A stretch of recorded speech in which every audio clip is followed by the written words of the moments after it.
All right, guys, so for this video, we have updates going on right now for the FTX lawsuit as well as the Binance lawsuit. And then the biggest one that's going on right now is the Coinbase lawsuit. And there's a lot of interesting stuff that was said in the court hearing. So make sure you guys tune in all the way to the end of this video to find out all the details. Hey, guys, it's Ryan with Big Dog Investing. Thank you guys for tuning into my channel. If you guys could do a couple of things for me, if you guys can go ahead and like, comment, subscribe to my channel if you guys have not done so already. Click the bell notification down below so YouTube can send you guys notifications whenever I release videos. Watch my videos all the way to the end. If you guys could share my videos and share my channel with anyone, I'm trying to grow my channel as much as I can. I definitely need your guys' help in doing so. On my channel, we talk about anything that impacts the financial markets.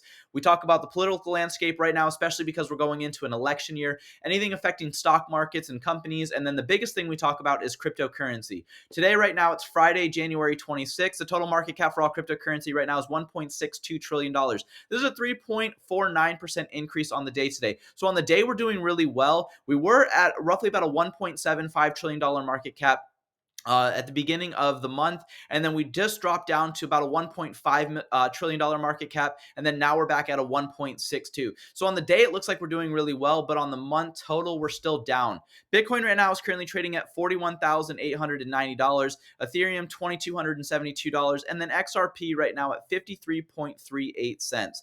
Getting into the biggest gainers and losers on the day today, since we were above a little bit over a 3%, the majority of our coins are going to be green. We got SATS is going to be up 28.6%.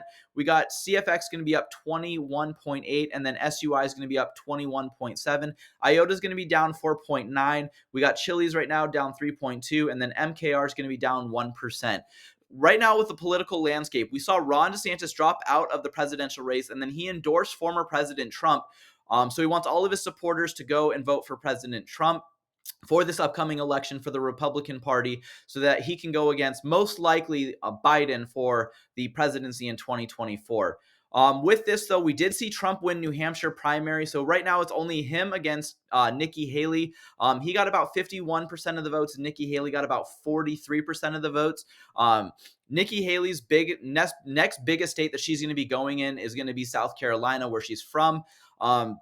Before that, though, we are going to see Nevada's primary, and then we're going to see South Carolina. So it's going to be interesting to see. She's promised that she's not going to drop out yet, so we'll see what happens with that. Getting into some things, though, right now, Apple is coming out with these Vision Pros. They're going to be coming out and being released, I believe, on February 2nd. And so the middle class is struggling, but then the recession is here. But meanwhile, Apple's coming out and doing a $3,499 Vision Pros, which is kind of ridiculous in my opinion. They seem pretty cool, but if we go to Vision Pro and then we go on to Apple, I'm sure Vision Pro Apple. So Apple has these right here on their website.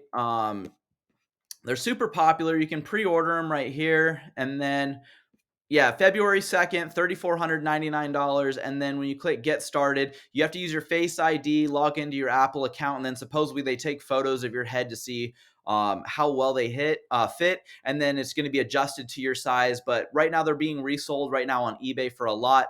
Apple's insider says that there's over 160 to 180,000 Vision Pros during the weekend pre-sales. So a lot of people are trying to get these right now. I heard a lot of bot accounts were picking these up, but in my opinion, it's kind of interesting to see that a lot of people are trying to buy these, especially with the massive price tag. I'm probably not going to be buying any of those, but Apple's revenue since the segment since 2001. So the iPod launched, and then they basically have their total. So it looks like the iPhone's their biggest seller, and then you have services, and then you're going to have the wearable devices, then the MacBooks and stuff like that. It's kind of interesting. We're going to see where will Apple go with these Vision Pros, and then will the stock price increase, do you guys think? Again, no financial advice if you guys should get involved with Apple or anything that I say, but I just wanted to point that out there because it was kind of interesting. Now, Disney also just created a holo tile, and this is really kind of interesting. If we watch this quick video, not going to play the sound, but in the video, you can walk on this tile, and the tiles basically roll back. And then it kind of goes all along with the Vision Pros because you're going to have VR. So it's kind of interesting to see about this. You can bring gaming up to a whole new level. And if Disney's coming out with this, it's kind of big for them, in my opinion, but we'll see what happens with this. Getting into our news that affects cryptocurrency, though, Paul Grewal wants to point out that 0.34% of our total cryptocurrency market cap is being used for illicit addresses and transactions and stuff like that. This is what's going on in Congress, because we had Elizabeth Warren come out and talk about a lot of this stuff and how she's completely against what's going on with cryptocurrency. And this is her right here. So it says a new USGAO report confirms that rogue nations are using crypto to dodge sanctions and undermine our national security. It's time for crypto to follow the same anti-money rules as everyone else. I'll give a bill, make it happen. So with this, though, she got community noted, and it says that the U.S. Treasury Department's own February 22 report of the National Money Laundering Risk Assessment report states that fiat is the preferred currency for financial crimes. So the US dollar, so not cryptocurrency. So where's the true money really going, in my opinion? Obviously, she sits on the banking committee, so she has big banks at heart.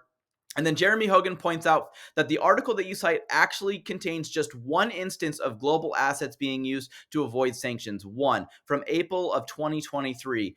And they were from this country right here. So Paul Grill wanted to point that out because CoinDesk says that over 24 billion worth of cryptocurrency was received by illicit addresses in 2023, accounting for 0.34% of all transaction volume. So it was really interesting. And then former President Trump says that as your president, so if he wins the presidency, he says, I will never allow the creation of a central bank digital currency, CBDC, such as a currency that would give our federal government absolute control over your money. Because we've seen a lot of stuff going on where if a country comes out with a CBDC, they can put a time limit on when you can use it, what you can purchase with it, and then also they can freeze your accounts whenever they want to. Kind of like how they can freeze banks, though, except banks are somewhat private. They have to get a subpoena and stuff like that to be able to access it and freeze your guys' accounts.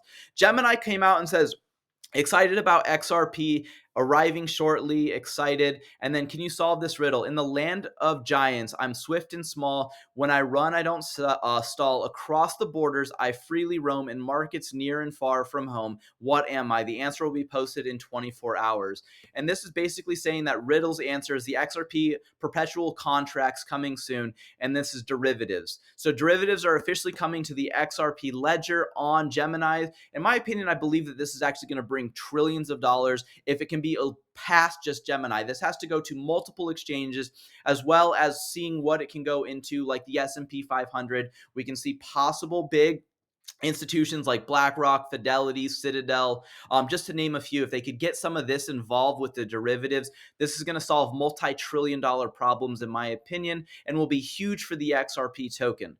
Now, X is going to be launching a new payments account, so this is what they've been trying to do. So X has been picking up a lot of financial private equity things where they can do money transmitter licenses in multiple states like Colorado and Mississippi, and several others have been passed. Again, do you guys own independent research on this, but this is going to be huge.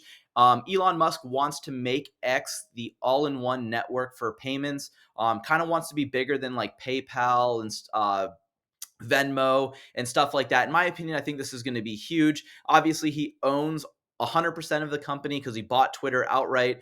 So you can't get involved or try to get in on this to try to get some money out of it, because I do think that this is going to be huge. And obviously he likes cryptocurrency, so hopefully he sees and utilizes some cryptocurrency payments. Now, Metalaman wants to point out, so this is our FTX update, that the Third Circuit Court of Appeals has reversed the FTX bankruptcy judge inaccessible refusal to appoint an independent examiner for the FTX bankruptcy. Not a surprise. It's really unfortunate that it took this long. See my commentary from 11 months ago. So he talks about this. And it was interesting because he wanted to point out that with this, the judge basically said that it was impossible to do because, one, it'd be super expensive for this to happen. Right here, he talks about that it is there would be no credible investigation. So in this, I watched this. He says that right here, the decision to breach. He cited two principal reasons: too expensive and potentially duplicative of the investigations already underway. So basically, it's too expensive to hire an independent examiner, and then also they're probably going to come up with the exact same report, so don't worry about it. And then it would put the digital assets at risk if he permitted another party to have access to the FTX systems. Obviously, we've seen so much crime happen with the FTX. We should have an independent examiner and not somebody who allowed Sam Bankman-Fried to talk to the SEC, talk to government agencies, talk to politicians, and then lost all of their money and then not hire somebody who's independent to examine all of this stuff. Now, in the SEC versus Binance, so this video is going to be very boring, but it has a lot of useful information. So Judge Berman Jackson has dispensed with the prepared arguments and gone straight to questions. She stated with the defense, she started with the defense team. She seemed skeptical that an investment contract actually requires a contract. She focused on the scheme language in Howey. She seemed impressed with the reasoning in the Ripple case. Paraphrasing, she said Ripple was a thorough, well thought, though opinion. So she agrees with Judge Annalisa Torres's decision in the XRP case, or the Ripple versus the SEC case in the XRP, as the token in and of itself was not a security. So like Judge Falia, Judge Jackson's indication was she was not persuaded by the major questions doctrine argument. She also expressed skepticism about the due process arguments about fair notice defense. So she didn't really trust Binance saying, yeah, you guys have a fair notice defense. You weren't adequately noticed about this to change how you guys operate, so you can't not be sued by this. And we saw Ripple versus the SEC try to use this also, but basically it didn't end up going anywhere because Judge Annalisa Torres ruled in Ripple's favor anyway. And then there was a lot of back and forth about where the SEC authority ends and where the CFTC authority begins without a lot of resolution. There was a lot of issues in the Binance that was not present in the Coinbase case. Court back in session and questioning with the SEC will now begin. And the second part of the update is after the hearing concluded, some big takeaways. The judge seemed skeptical about the idea of the BUSD stablecoin was offered as an investment contract. So it's just a stable coin. So it's basically the US dollar. You hand it to somebody else, and then they basically say like, oh, yeah, this is a investment contract because I handed you a dollar, because the value of the dollar either decreases in value with inflation or it increases in value as the cost of goods and stuff become less money. So it's kind of interesting that that they want to say that the BUSD stablecoin, it's a stablecoin, it can't go up or down in value unless it gets depegged, which we have seen in the Terra Luna ecosystem. But it's interesting that the SEC wanted to argue this, and that the judge seems receptive to the argument that Binance initially offered BNB token as an investment contract. Now, Binance has their own token. That's the BNB token. And you could argue this, in my opinion. So I kind of agree with the judge with this. The judge seems uncomfortable with the idea that the token, even if offered initially as an investment contract, continues to be a security when traded on the secondary markets for all entirely. So this is basically where if you buy a token off of the secondary market through an exchange, you don't know who you're buying the token from. And that's what Judge Annalisa Torres said in the Ripple versus the SEC case. You don't know who you're buying the token from, so you're not actually installed or invested in a contract. You're not saying, yes, I'm buying this in the hopes that whoever you bought it from is going to do an effort to increase the value of that token. Now, the SEC lawyers claim that the token embodies the investment contract, which seems at odds with earlier statements that the token is nothing but lines of code. So the judge was resistant in the idea of having mini trials over whether the 10 tokens listed in the complaint were sold as investment contracts when the issuers of those 10 tokens are not in the case. So these are the ecosystems that the tokens are a part of. The only other third-party issuer tokens mentioned was File.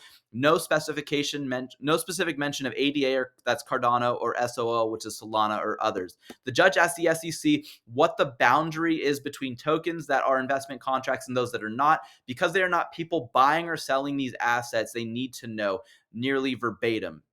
It is hard for me to distinguish between the SEC's articulation of how a token may be an investment contract and then what is happening operationally with Ethereum every single day. So he wants to point out what's going on with Ethereum and how the Ethereum network isn't getting sued. Nothing's going on with the Ethereum token. You saw that Gary Gensler, the chair of the SEC, going in front of Congress, couldn't say if Ethereum, the second cryptocurrency by market cap, is not considered a security or not.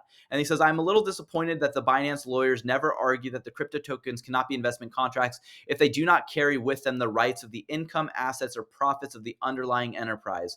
But I guess that's just me Monday morning quarterbacking. That's all, folks, not legal advice. So I was really good that he did point out all of this stuff, because a lot of us don't actually get to listen into these. Some of us work our 9 to 5s. I'm a high school teacher. So it's nice to see some of these lawyers that, are either retired or still practicing being able to listen in and then interpret what the judges are saying. Paul Grewal wants to point out that after the SEC Binance oral arguments, this person, Scott Johnson, says that the token itself represents the investment contract, that a token represents the embodiment of the contract.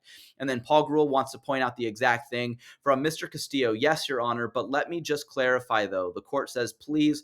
And then he responds that the token itself is not a security. So it just argues differently what they said here, where they talked about the token itself being embodies the investment contract. So that was really interesting that he pointed that out there. And then Future says that the SEC token itself is not a security, that the token are just lines of code that represent the embodiment of the investment contract. So a little bit of a clarification.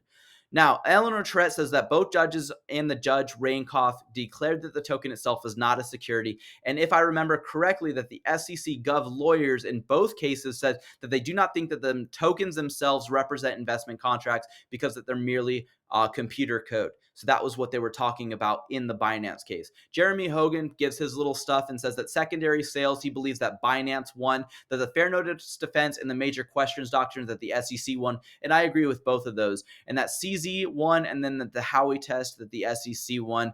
And that's, in my opinion, we'll see what happens with that. And then with the Howey test considered an investment contract, I think he's talking about the BNB token, but I could be wrong about that. And it says, and if you hold the BNB token, he says, gives it a thumbs down. Well, you might not want to take a good look on yourself and hit the sell button. And that's why I did say that when he does think about the BNB token. He didn't clarify, but I think that's what he means, especially when he talks about the BNB token. In my opinion, I was never invested in it, and I won't get invested in it. Now, Meta Lawman wants to point out in the SEC versus Binance hearing that the SEC lawyer just told the judge Falia that Bitcoin is not a security because there is no ecosystem behind it. Yet there is an ecosystem because they've always talked about the ecosystem with cryptocurrency, including Bitcoin's ecosystem. We'll skip this one because we just argued this one in the Binance. So for Coinbase, so digging deeper into the transcripts of the pre-motion conference in the SEC versus Coinbase, one of the favorites quotes from the judge, it says, what is the difference between those that are not securities and those that are? And how it has that been communicated by the SEC to the investing public and to those involved in the space so that they know that this is the type of asset may implicate the securities laws and some other crypto assets may not. The SEC lawyer answers, paraphrasing, this says, all they need to do, Judge, is read the 1946 Howey case about orange groves. Obviously, unpersuaded by the absurd answer, the judge tries again.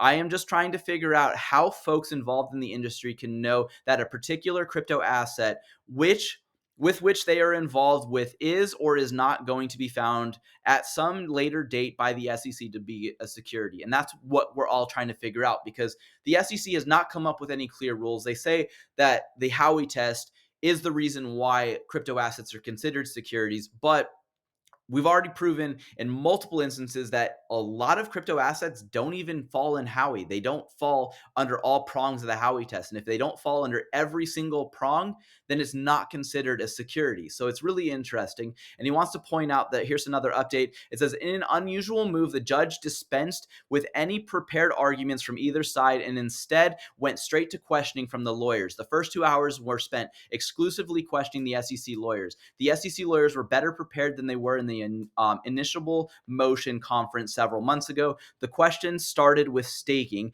and then went on to how he applies to crypto and finished with the major questions doctrine. The judge is super sharp on these issues and asked very precise questions as she was prepared in advance. The judge said she has not decided anything and had an open mind on these issues. The judge repeatedly referenced the amicus briefs filed support in a Coinbase. She said she found particularly significant that Senator Loomis has filed a brief saying that Congress needs to decide the issues in the crypto case, including how assets will be classified and which agency will ultimately have authority to regulate in this area. Coinbase's lawyers are now up for questioning, and the judge, I would expect a couple more hours at least back later. So that's where he was talking about there's going to be a small little break. Now, after the long wait hearing is over, so this is when the judge talks about Coinbase. So as expected, there was no ruling. So Coinbase tried to dismiss this case. There was no ruling on that yet. There were no knockout blows delivered by either side, and frankly, not a lot of high points over the court for the 5-hour hearing. The judge was a star of the show as she was exceptionally well prepared. She had drafted 14 pages of questions for the hearing. She understood the terminology and the technology, and she is the kind of judge you want to handle a case of this magnitude. There were some interesting banter about the relative merits of Judge Rankoff's ruling in the Terraform Labs case and Judge Torres' decision in Ripple. So she did cite both of those. Both judges work in the same building as Judge Falia, but the judge gave nothing away in terms of how she viewed the reasoning for each of those cases. There was a general consensus that the tokens are not in and of themselves securities, but that the SEC argued nonetheless that the transactions of tokens on secondaries trading platforms, so secondary markets like Coinbase, can still constitute sales of investment contracts, even though that's what Judge Torres says was not true. The SEC lawyers were better prepared than they were in the first caught flat-footed in July and were generally effective in making their case. The lead lawyer for Coinbase, William Salvet of Watcher Lipton, was a methodical in his approach to answering the judge's questions. Each side was given a few minutes of summative time to answer or to say whatever they wanted at the end, and in this space, Savitt definitively stepped up in his game and finished with some very strong closing points. I watched the judge carefully. She was either genuinely undecided about how to rule or she was a great actor. The one message I took away is that she was uncomfortable with the idea of dismissing the case on the basis of the major questions doctrine. My guess, as it's just a guess, is that she's going to allow the case to go forward to discovery like in the Ripple case. But I continue to believe, as noted in my pinned tweet, that Coinbase will ultimately win this case in the end. Congress, of course, could put a stop to the whole thing with an adoption of a comprehensive crypto legislation, but that won't happen this year. I expect the judge will issue a written decision in the motion within the next 3 months. Not legal advice. You get what you pay for. And I kind of agree with this. There's a lot going on, and the SEC keeps on doing a lot of these lawsuits. I do see that the Coinbase does win. Again, no financial advice with this. Coinbase did IPO, so the SEC looked at their statements, looked at how their business works, and agreed for them to even be an exchange. And with them being an exchange, they're regulated, so they're on top of the SEC, can be on top of them whenever they want to. Why would they allow the transaction of sales of cryptocurrency tokens on the secondary market if they were just going to get sued? Why did they allow them to IPO? So they basically said, yes, we know you're doing something illegal. Go ahead and do it. We're going to sue you in just a little bit. In my opinion, I thought that that was kind of ridiculous. Paul Gruhl points out a lot of this and says it's even worse that when asked point blank about Mr. Hinman, they acted as if the first question wasn't in fact. So in this, Mr. Castillo, the token itself is not a security. The court, I understand, right? And that's good. Was it Mr. Hinman or someone else who said that? Someone from your shop who is no longer there has said that. So yes, the token alone, not a security. So tell me what makes them securities. And then he comes out and says that this goes to what I said before. The court says the ecosystem, and he says about what it is that someone is buying when they purchase the particular tokens like this, like these 13 examples. When they buy this token, they are investing into the network behind it. One cannot separate from the other. So he argues that tokens on the secondary market itself cannot be labeled secure, or that are labeled securities, even though Judge Torres disagreed with that. It looks like obviously that the SEC, once the case with Ripple versus the SEC is over, that they will appeal that ruling because they're trying to make that argument here. But their former chair, Bill Hinman, came out and did say this. So it's really interesting. And then the last thing right here, Stuart Alderati points out, says, like last week in Coinbase, the SEC told the court that the question is whether investments are pooling their capital with the promoter's effort. That's wrong. Howey demands more than investing in efforts. You have to invest in a common enterprise. So us pooling our money coming into cryptocurrency is not considered a common enterprise. We are not investing in the company itself. We're investing in the token only. The company can go away. The tokens can still be there. They might be worthless, but in and of itself, they are not securities. We're going to talk about in the next video, the Ripple versus the SEC update. Thank you guys for tuning in. And if you guys can invest with the big dogs, stay on the porch. Thank you guys and have a good one.